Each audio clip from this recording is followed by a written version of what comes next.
dipersembahkan oleh.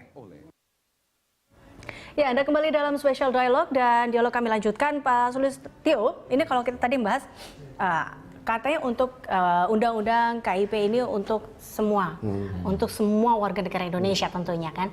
Tapi ternyata banyak juga masyarakat yang tidak tahu terkait dengan hak informasi ini, keterbukaan informasi. Nah, ini kendalanya di mana? Salahnya di mana sebenarnya? Saya kira mungkin gini ya, memang begitu dia jadi undang-undang, kan memang kalau di undang-undang itu semua orang dianggap tahu. Tapi kan problemnya ya tidak bisa begitu. Faktanya harus ada sosialisasi, harus ada penyadaran kepada publik juga ya. Dan yang juga harus penting adalah bagaimana publik bisa menggunakan hak itu. Dan dia mendapatkan informasi yang dia minta. Untuk yang pertama misalnya sosialisasi. Ya tentu ini yang harus ditanyakan. Lalu selama ini sosialisasinya seperti apa? Apakah itu sudah menyentuh publik? Jangan-jangan sosialisasinya hanya kepada badan publik. Karena memang undang-undang ini memandatkan supaya badan publik siap. Itu juga nggak salah. Tapi saya kira belum menyentuh publik ya saya kira harus segera disentuh ya. Karena saya kira gini, salah satu yang akan mendukung supaya badan publik itu punya infrastruktur yang lebih siap justru akibat permintaan informasi. Dalam banyak praktek ya, di beberapa badan publik itu, terutama badan publik yang kebetulan KAI ini baru saja bikin pemeringkatan, yang baik-baik itu biasanya karena memang permintaan informasinya cukup banyak. Jadi begitu dia sering dites atau sering diminta informasi, dia kan terlatih. Nah, itu saya kira tidak terjadi di badan publik yang memang tidak pernah orang minta informasi gitu. Nah, lalu berikutnya adalah soal kultur ya, soal masyarakat. Jadi masyarakat mungkin ketika minta informasi tidak mendapatkan jawaban, lama-lama dia malas. Atau misalnya ketika mendapat informasi, kadang-kadang masih ada kendala, barrier. Itu tadi mungkin persoalan perasaan bagi sebagian kalangan di pemerintah mungkin yang merasa bahwa informasi ini milik saya gitu loh. Jadi selama informasi itu bisa saya kuasai ya saya kuasai. Nah itu ada yang masih berpandangan seperti itu sehingga kemudian seringkali permintaan informasi ini berujung sengketa. Kan ini kan yang sebenarnya kemudian membuat masyarakat yang dalam tanda kutip malas ya untuk minta informasi saja harus bersusah-susah, berbelit-belit, bahkan harus sengketa yang melelahkan. Saya kira ya tentu orang tidak akan merasakan manfaat dari undang-undang ini. Nah ini menarik terkait dengan kultur ataupun kebudayaan yang sudah terjadi saat ini ketika masyarakat malas untuk mendapatkan informasi karena terlalu berbelit-belit, atau mungkin kulturnya sendiri terjadi pada pemerintah yang mungkin belum rela atau belum rela memberikan transparansi, keterbukaan kepada publik terkait dengan apa yang telah terjadi ataupun segala sesuatu yang telah kegiatan yang dilakukan dalam pemerintahan.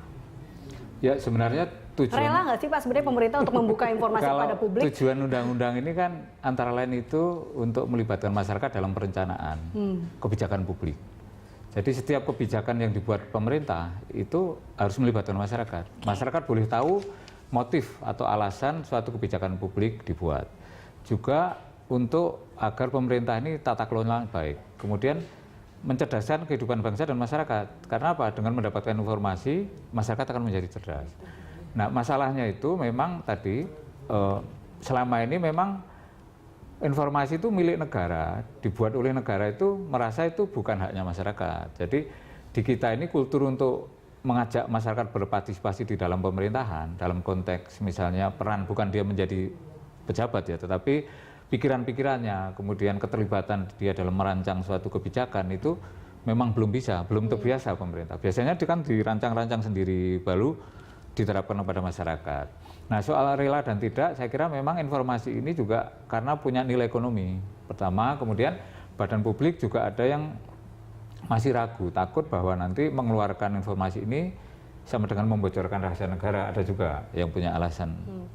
Tetapi ada juga yang memang di banyak daerah itu masih sengaja tertutup karena ini kalau dibuka nanti orang nggak bisa main-main. Jadi kaitannya makanya ini kok keterbukaan ini untuk mencegah korupsi sebenarnya. Jadi lebih jauh selain melibatkan masyarakat di dalam perencanaan pembangunan, mencerdaskan mereka juga sebenarnya mencegah korupsi. Nah ketika kultur korup ini masih ada di kita ya tentu saja orang tidak mau membuka. Kalau dari sisi pemerintah begitu. Nah dari sisi masyarakat ini memang ada ketakutan karena selama ini jangankan ya minta ya kan untuk pelayanan aja mereka takut. Makanya kayak yang memohon data di Komisi Informasi, yang memohon informasi maupun yang menyengketakan itu mayoritas memang LSM, Mbak, lembaga-lembaga. Jadi yang individu itu baru sekitar 22. Jadi mungkin selain barangkali belum sosialisasi kurang, juga masih ada rasa takut untuk meminta informasi kepada pemerintah. Apalagi di desa-desa ini kan jangankan apa ya, itu masuk ke kantor pemerintah saja suka takut. Nah itu biasanya Pak yang menjadi permasalahan yang karena kan kalau kita lihat undang-undang KIP ini kalau tidak dilakukan secara efektif tentunya akan memunculkan tadi sengketa-sengketa informasi atau masalah-masalah informasi. Nah biasanya permasalahan yang diajukan ini apakah bersifat prosedural ataupun misalnya substansinya saja atau seperti apa? Ya Biasanya. ada substansial, ada yang prosedural. Kalau memang di undang-undang ini memang ada aturan-aturan waktu, Pak. Oke. Aturan waktu misalnya yang namanya PPID, makanya harus dibentuk kan pejabat pengelola informasi dan dokumentasi. Biasanya itu dirangkap kepala humas atau di daerah itu kepala dinas perhubungan atau kominfo. Nah, meminta kepada PPID, pejabat pengelola informasi dan dokumentasi, memang dia diberi waktu 10 hari PPID itu untuk melayani masyarakat.